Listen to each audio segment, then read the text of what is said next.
and welcome to This Thing Called Life, a podcast dedicated to sharing stories of giving, kindness, compassion, and humanity. Your host, Andy Johnson, will guide you through powerful stories of organ, tissue, and eye donation from individuals, families, and healthcare teams whose experiences will inspire you. Every act of giving, no matter how small, has the potential to change a life. We're so glad you're here. Now, let's dive into the show. Hi, everyone. Welcome to This Thing Called Life. I'm your host, Andy Johnson. We have a wonderful guest with us today, Miss Hannah Boylan, and she is a family services supervisor at Network for Hope. Hey, Hannah. Hi, Andy. How are you? I'm good. How are you? I'm good. Thank you so much for joining us today. Really want to just give our listeners an idea of kind of what the different positions within the organ procurement organization, how they function, what they do. And so I was really delighted to have you join us to talk about your role as a family services supervisor. So why don't we start there? Sure. My role is to support the family support team. And what that means is they're the ones that are going into the hospitals and talking to potential donor families about the opportunity for donation. So they have a really hard role, but a really amazing one too, because they get to meet these families and walk them through the donation process. And then I just serve as a support person for them as they do that. So I'm not out in the field with them as much as I used to be, but I'm a phone call away. So what brought you to this type of work? I mean, it's got to be, I would think, emotionally daunting. Really just you're with families probably on one of their worst possible days, as you know, they've just found out that their loved one is not going to survive. So what drew you to this work? Well, to be honest, I fell into it. It was not something that I even knew existed. I graduated with my master's degree in bioethics during COVID. Wow. And like a lot of my classmates, I was a little bit lost as to what my next step was going to be. And I stumbled upon what was then Life Center and fell in love with the job description. I knew that it took someone with a soft heart but a strong back to guide these families through the donation process, and it was something that I just felt called to do. I think I underestimated what an amazing and challenging role it would be, but I fell in love, like a lot of our staff members do when they walk into what was then Life Center and is now Network for Hope. Right. You walk into that space and you're surrounded by people that are just so passionate about what they do. They love what they do, and I love working with donor families. I've always said that our family service team they are such a special and unique group of individuals because you really have to be wired a certain way to be able to do that work day in and day out. I can't even imagine what that's like. And I would say probably tough, but also just, there's probably a sense of just gratitude maybe in a way as well, just being able to serve families in that capacity. It's an honor. It's an honor to work with people that they're having the worst day of their life. Right. And they're able to step away from that grief for a moment, and they're thinking about those people on the wait list and their families and the grief that they're feeling. And for them to be able to do that amidst their profound grief, it's incredible. And it's an amazing feeling to provide that family with some comfort and some peace in their days and months of grief ahead. And I think to do this work, you have to be thinking about the recipients on the wait list.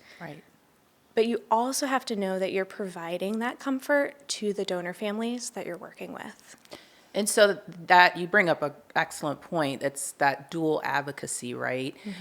Can you speak a little bit about that? I think it's so interesting, just how your team approaches this work. And so I think dual advocacy is really important to highlight. Yeah, they're considered dual advocates because they have to equally weigh both those that are on the wait list, so 100,000 voices they're speaking for. I love the way that she said that, 100,000 voices that they're speaking for.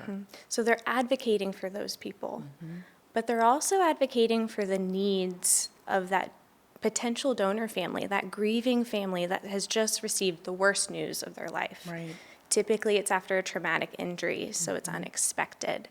And for that person, that coordinator, to go into that room and be able to advocate for the voiceless on the wait list while also advocating for the needs of that donor family in front of them, it's challenging. And sometimes those two conflict, and we're weighing them equally.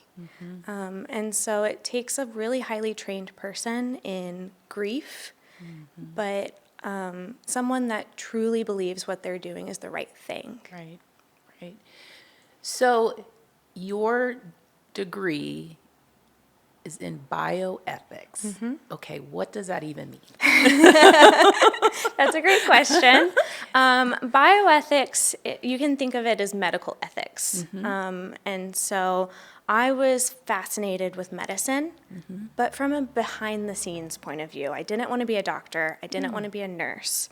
And just like I fell into the organ donation world, I feel like I fell into the bioethics world as well. Okay. There was a guest lecture that I had in one of my undergraduate courses. And where did you go to school? Case Western Reserve University Nice. up in Cleveland, Ohio.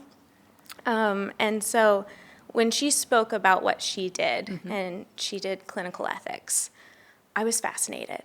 And it changed my entire undergraduate career to then prepare for a graduate career in bioethics.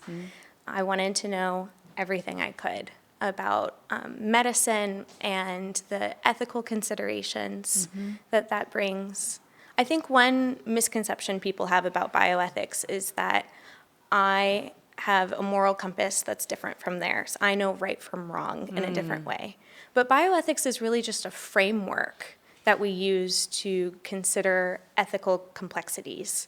It doesn't mean that I know right from wrong in any way that's different than someone else. It's just a different way to think about really complex problems and maybe not get to a satisfactory answer, but it's a way to really break it down and think about it differently. That's really interesting. And you've published some pieces, right?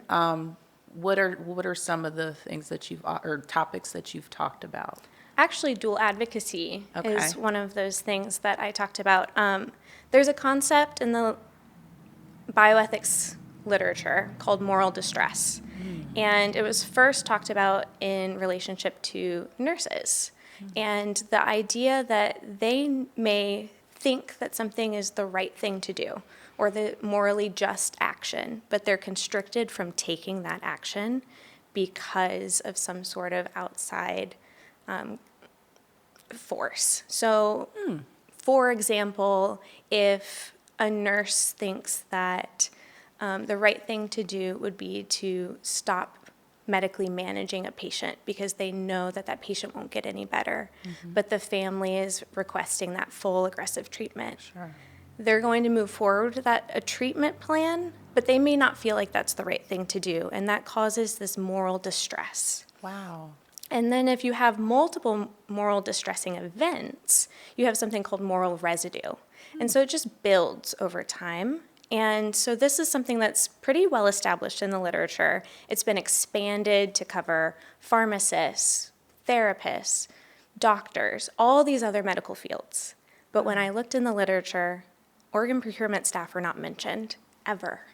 And so I felt like, what an amazing opportunity for me to bridge that gap between ethics and what I do day to day working with families.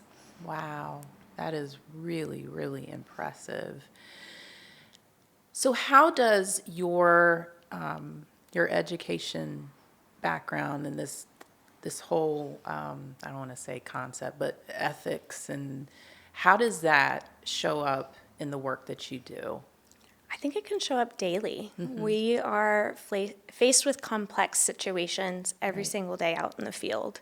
And it's a way to think about things in a little bit of a different way. And I think also when I go into this ethics training that it changes my mindset. I can separate myself from the situation and look more objectively if I break down the problems and think about ethical principles that I've been trained in. And that helps me, even if it doesn't give me a clear answer. It lets me think about things in a little bit of a different way, which I find really helpful. Wow. So when you were in your role as talking and speaking with families, how many families do you think you spoke to over the course of a year? Oh gosh. It's hard to say. Our team will talk to families in a variety of different situations. Sometimes a family will ask about donation when they're in the hospital with their loved one and they know that their loved one's not going to survive. And maybe they're not a candidate for donation because donation is so rare. Right. I think that's important to highlight. I think that's something that people don't realize. Yes. It is incredibly rare for my team to talk to a family in a hospital. But some families ask about donation, and even in those situations, we go to the hospital and we answer their questions, and we say thank you for thinking about others. We say that the yes to the decision to donate is really what matters, because that yes is giving those people on the wait list hope that maybe someone's yes will save their life. So even if donation doesn't happen for that family and for that patient, they're saying yes to something that is incredible, and we want to honor that by going and talking to them. So a number would be hard, but it's amazing how many of those families stick with you.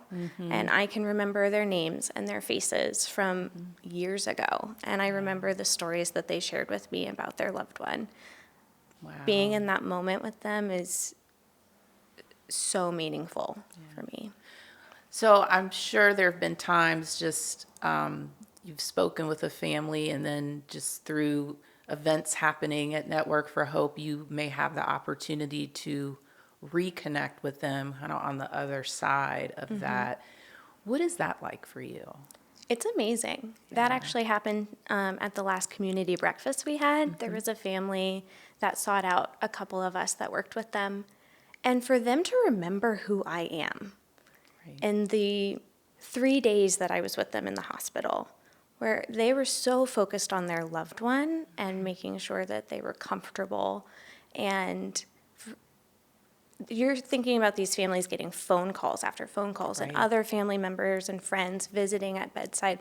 For me to be such a small piece of that journey, but for them to remember me, I think is incredible, because I remember them. Right. But it's never the expectation that I am such a significant part of that grief story that they would seek me out or seek out any of my other teammates. And it happens more frequently than I would ever expect.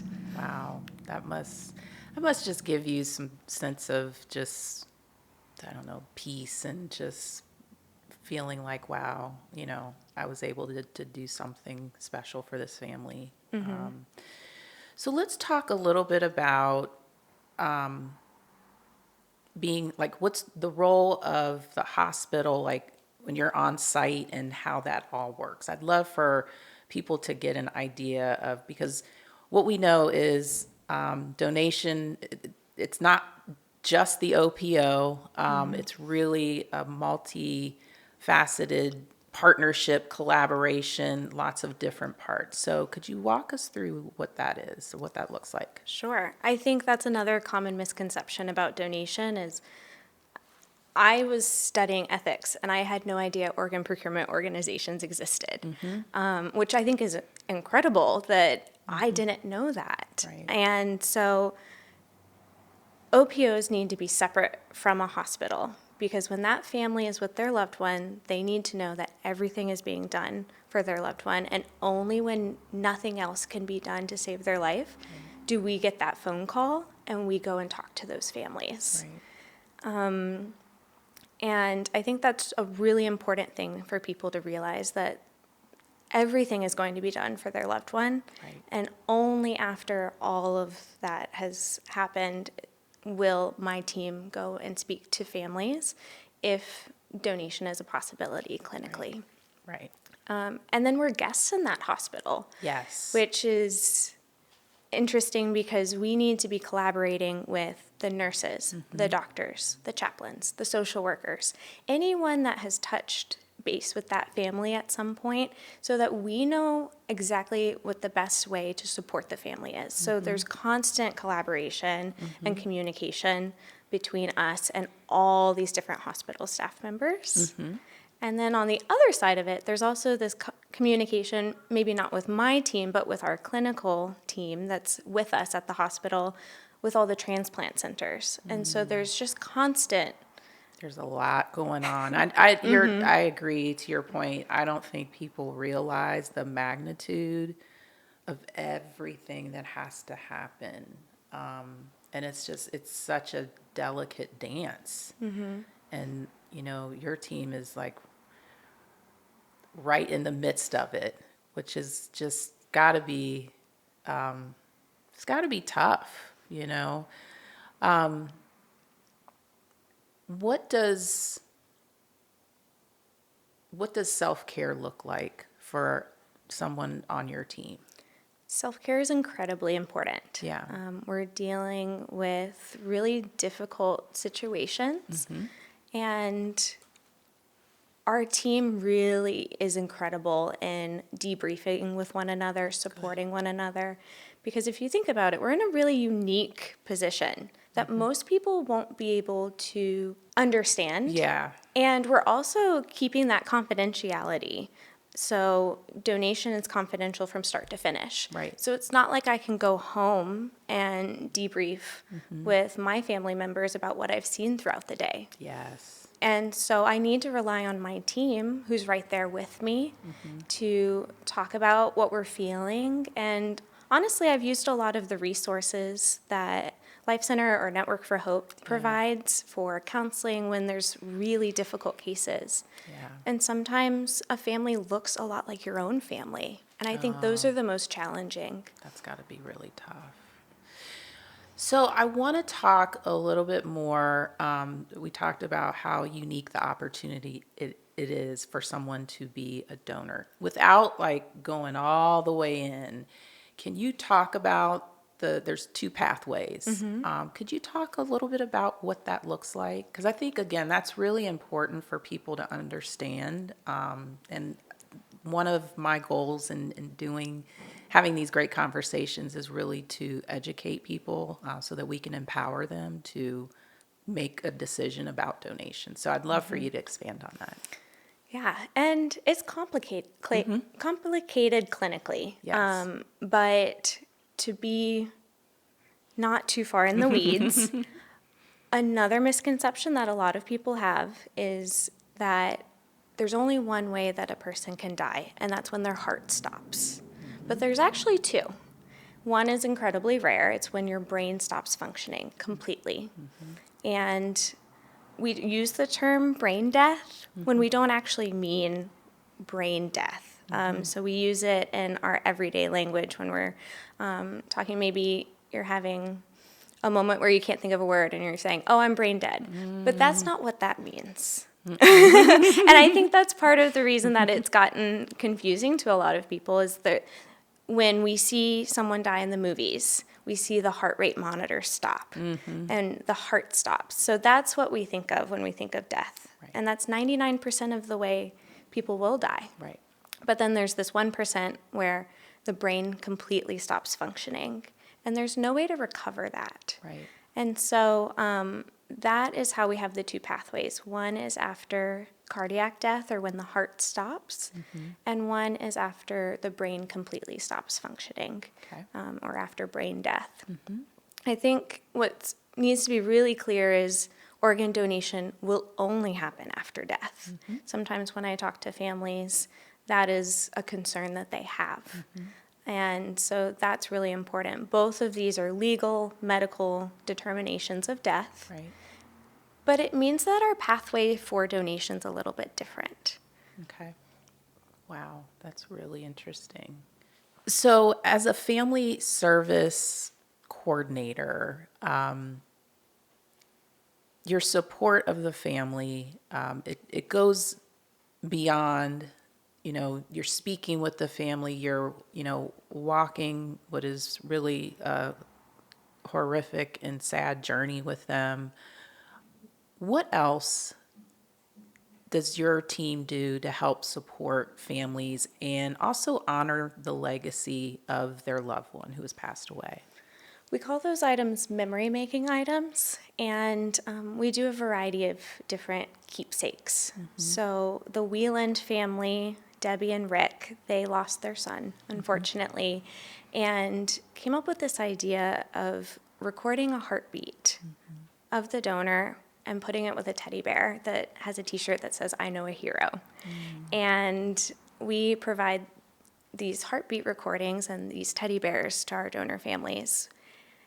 And to see these families who are sitting in the hospital room, sometimes for multiple days, while we are organizing and collaborating with all of these other parties, and them holding on to that bear for comfort is amazing. Great.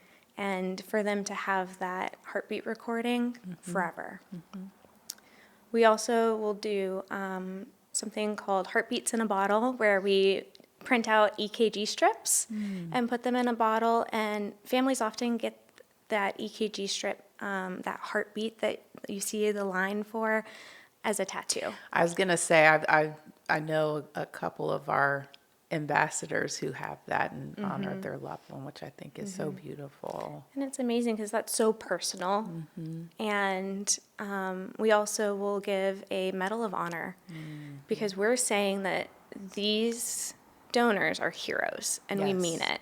And so this Medal of Honor, I think, is one of the most significant things that we can provide families, because that's something that they can keep forever. And in those situations where organ donation maybe doesn't go the way that we had hoped, and maybe nothing is transplantable, they still have that Medal of Honor because, again, that decision to say yes to organ donation, that's what we're honoring, not necessarily the outcome. Right, absolutely. And then as we're talking about the memory making and honoring the heroes, that makes me think about honor walks and just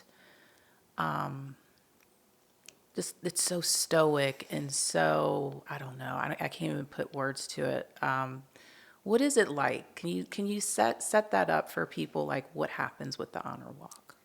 An honor walk is something that is profound to be a part of. Typically, my team and I would walk behind the patient's bed and behind the family and just be there for support.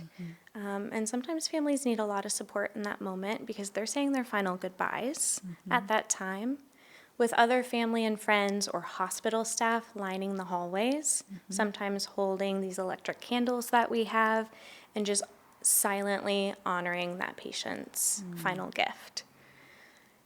In hospitals that we aren't at frequently, sometimes because donation is so rare, we will be at a hospital one time in the entire year. Right.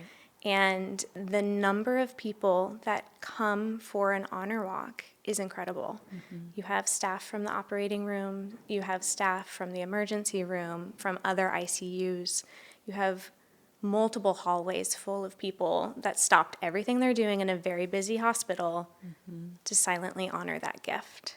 And it's just profound for not only the family, but for staff. And then oftentimes you have families that are in that moment where they know they're about to say their final goodbye, and they stop and they thank the hospital staff for being there. And I don't know if I would even realize that there's people around me in that moment. For them to thank those people that stopped what they were doing just for a few minutes, to honor their loved one, it shows you how much it means to them. It's, for me, it's one of the just most beautiful representations of the work that we have the privilege to do every day. And so I appreciate, your team and you being a part of those. And I've been able to participate in a couple, and it really just leaves such a mark. So I want to dive into something else. There's been so much conversation and I guess controversy about the OPO field and transplant. And I'm just curious to get your perspective, given, your background in ethics, and what do you think the impact of all of that is to this work? I think it's really hard, even in my own ethics circles, to see the misconceptions about organ procurement organizations and what we are doing is really hard, because I think often it is a misrepresentation of what we're doing. And our team is collaborating with all these other clinical staff members for the best outcome for both the recipients and the donor families. I think it's so important to remind people of. Exactly. And I think that's why I want to bridge that gap as someone that is working with donor families with also this ethics background. Right. I feel like I'm in a unique position where I can bridge those conversations because I'm seeing what's actually happening in the field. But I also can have these conversations with ethicists that maybe haven't gotten to experience that. And what's represented in the media is sometimes really inaccurate. Right. And so to be an advocate for our organization and other organizations that are doing the work that we're doing is really important to me. Yeah. And you do such an amazing job. I think what I struggle with most when I read these things, to me, the impact is on the voiceless, right? Because there is so much wrong information, and it's just, this system is in place to really help those people who are waiting for transplants.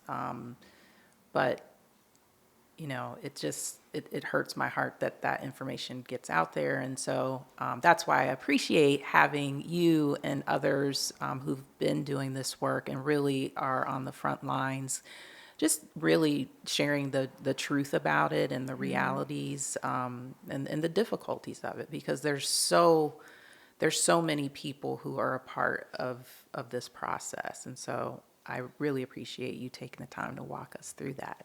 Absolutely. And you mentioned the recipients and how it could hurt them. I think it's also important to say the families that may say no to donation because of a myth that they've heard. Right. That breaks my heart, because they're not given the opportunity to make an informed decision that can bring them that comfort and that healing. Right. And I see donation helping these families every day. Right. And so I think it's important to mention that as well. Absolutely. Recipients and donor families can be hurt by these myths. Absolutely. And we're doing everything we can to combat that every day. Right. What would you say to someone who's, I don't know, they've read whatever story and they're like,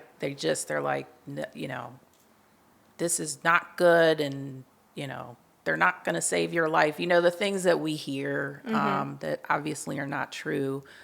But from where you sit and working with the families, what would you say to someone who feels that way?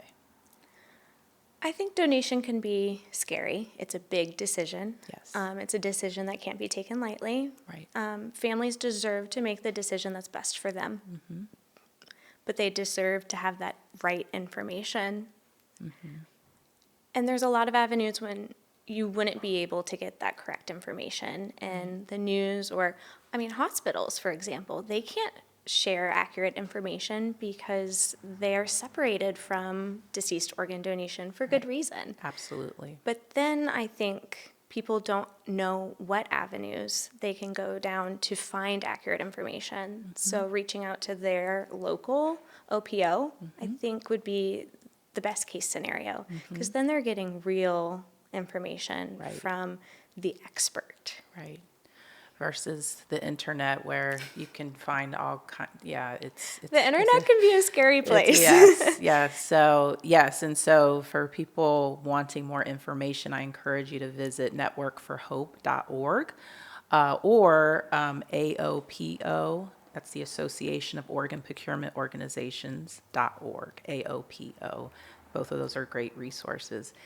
Hannah, thank you so much. You've Thanks for just having been me. a wealth of information, and just your compassion and just leadership on your team and in the organization just means so much. And it's really having such an amazing impact on our community and just the families that you all serve each and every day. So I just want to say thank you for everything that you do. Well, thank you, Andy, and thank you for what you do. It helps to work with really incredible people. So. I agree. Thank you. Thank you. So I want to thank everyone for tuning in today and listening to my guest, Hannah. And also I'd like to remind you, the Voice for the Voiceless. That's 100,000+ people who are waiting for a second chance. They're waiting for a life-saving organ transplant. I would encourage you to learn more about what that means and get the facts, and you can do that at registerme.org. I want to thank everyone for listening. I want to remind you that you can find our podcast wherever you go to listen to your podcasts, or again, you can visit our website at networkforhope.org. I want to thank everyone again and just remind you to please be kind to yourself and to others. Take care. Thank you for tuning in to This Thing Called Life. Remember, every act of giving, no matter how small, has the potential to change a life. Be sure to subscribe on iTunes or wherever you listen to your favorite podcasts so you never miss a new episode. We'd truly appreciate it if you could share, like, or leave us a review to help us grow.